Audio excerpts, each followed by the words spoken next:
শনিদেব শাস্তি দেন, মা কালী মুক্তি দেন। আর এবছর ফলহারিণী অমাবস্যা হলো সেই রাত যেদিন শাস্তি আর মুক্তির যুগলবন্দি হবে। শনিবার শনিদেবের বার, অমাবস্যা মা কালীর তিথি। যখন শনিবারে অমাবস্যা তিথি পড়ে তখন সেটা মহাযোগ ঘটায়। এবছর অর্থাৎ 2026 সালে শনিবারে ফলহারিণী অমাবস্যা পড়ায় মহাযোগের সৃষ্টি করেছে। আজকের এই ভিডিও থেকে আপনারা জানতে পারবেন শনিবার ফলহারিণী অমাবস্যায় মা কালী ও শনিদেবের যুগলবন্দি, ফলহারিণী অমাবস্যার পূর্ণাঙ্গ সময়সূচি, মা কালীর পুজোর সবথেকে শুভ সময় কখন থাকছে, এই অমাবস্যায় মা কালীকে তুষ্ট করে শনির দশা থেকে মুক্তির উপায়। বন্ধুরা, এই সকল বিষয়গুলো জানার জন্য ভিডিওটির সাথে থাকার অনুরোধ রইল। শনিদেব হলেন কর্মফল দাতা, ভালো কাজের ভালো ফল, খারাপ কাজের শাস্তি উনিই দেন। আর মা কালী হলেন ফলহারিণী, উনি চাইলে সব কর্মফল হরণ করে নিতে পারেন। তাই ফলহারিণী অমাবস্যায় মা কালীর পুজো করলে শনিদেবের দেওয়া খারাপ ফলও কেটে যায়। এটাই আসল যুগলবন্দি, একজন শাস্তি দেন, অন্যজন মাপ করেন। মা কালীর গায়ের রং ঘোর কৃষ্ণবর্ণ আর শনিদেবের প্রিয় রং নীল কালো, দুজনেই অন্ধকারের দেবতা। অমাবস্যার কালো রাত হলো দুজনেরই শক্তির সময়, তাই এই রাতে দুজনের পুজো করলে শুভ ফল পাওয়া যাবে।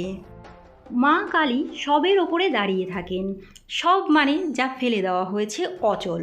শনিদেবের বাহন কাক, কাকও মরা পচা জিনিস খায়, ফেলে দেওয়া জিনিসে থাকে।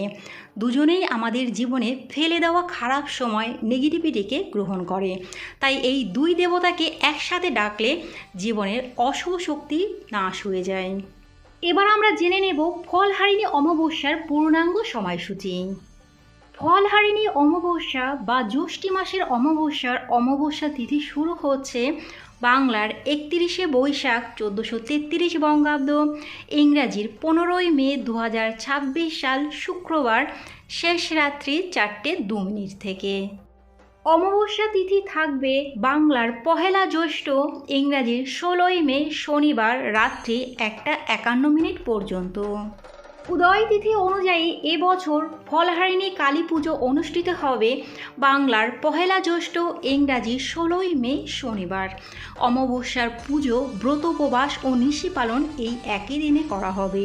ফলহারিণী অমাবস্যায় মা কালী পুজোর সবথেকে শুভ সময় থাকবে রাত্রি 7:42 থেকে রাত্রি 1:51 পর্যন্ত। গঙ্গা স্নান ও দানের শুভ সময় থাকবে শনিবার ভোর থেকে শুরু করে সকালবেলা পর্যন্ত। আমরা শনিদেবকে ভয় পাই সাড়ে ধাইয়া ও কুদৃষ্টির জন্য, আবার মা কালীকেও ভয় পাই উগ্র রূপ ও মুন্ডুমারার জন্য। কিন্তু মজার কথা হলো যে মা কালীর ভক্ত হন শনিদেব তাকে ভয় দেখান না, কারণ শনিদেব জানেন এই ভক্তের পেছনে স্বয়ং মহাকালী আছেন। এবছর ফলহারিণী অমাবস্যায় মা কালীকে তুষ্ট করে শনির দশা থেকে মুক্তির জন্য কয়েকটি ফলদায়ী উপায় এবার আমরা জেনে নেব। ফলহারিণী অমাবস্যার সন্ধ্যায় মা কালীর ছবি বা মূর্তির সামনে সর্ষের তেল দিয়ে মাটির প্রদীপ জ্বালিয়ে দিন। প্রদীপের নিচে 1 মুঠো কালো তিল রেখে দিন, এতে শনিদেব শান্ত হবে, বাধাও কাটবে। অমাবস্যার দিন সকালে সূর্য ওঠার আগে পিপল গাছের গোড়ায় জল দিন, সাথে একটু কাঁচা দুধ, কালো তিলও মেশাতে পারেন।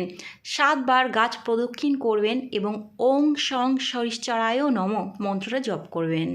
জবা ফুল মা কালীর ভীষণ প্রিয়, জবা ফুলে মা কালী খুব সহজেই প্রসন্ন হন আর শনিদেবের কুদৃষ্টি সরান। 108টি লাল জবা দিয়ে মাকে এই দিন পুজো দিন। প্রতিটা ফুল দেওয়ার সময় শনি মন্ত্র জপ করুন। মন্ত্রটি হলো ওং প্রাং প্রিং প্রং স শনিশ্চরায় নমঃ। ফলহারিণী অমাবস্যার দিনে কালো জিনিস দান করুন। কালো কম্বল, কালো ছাতা, কালো তিল, সর্ষের তেল, লোহার বাসন এই দিন গরিব, অসহায় ও বৃদ্ধ মানুষকে দান করুন। কর্মচারী, ঝাড়ুদার, মুচিকে দান করলে শনিদেব সবচেয়ে খুশি হন, কারণ শনিদেব শূদ্র ও শ্রমজীবীদের কারক গ্রহ।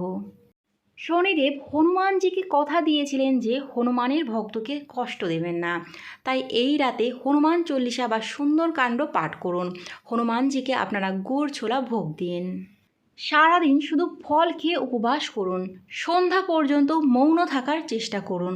অশান্ত শনি মনকে অস্থির করে, মৌন থাকলে মন শান্ত হয়, শনিদেবের নেগেটিভ এফেক্ট কমে যায়।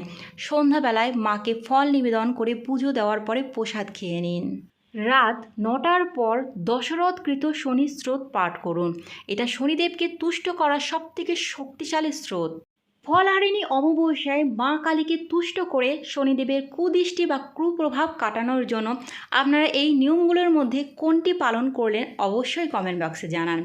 আজকের ভিডিওটি এই পর্যন্তই। যদি ভালো লাগে লাইক, কমেন্ট এবং শেয়ার করবেন। পরবর্তী ভিডিওর আপডেট পাওয়ার জন্য চ্যানেলটি সাবস্ক্রাইব করে পাশে থাকবেন। নমস্কার।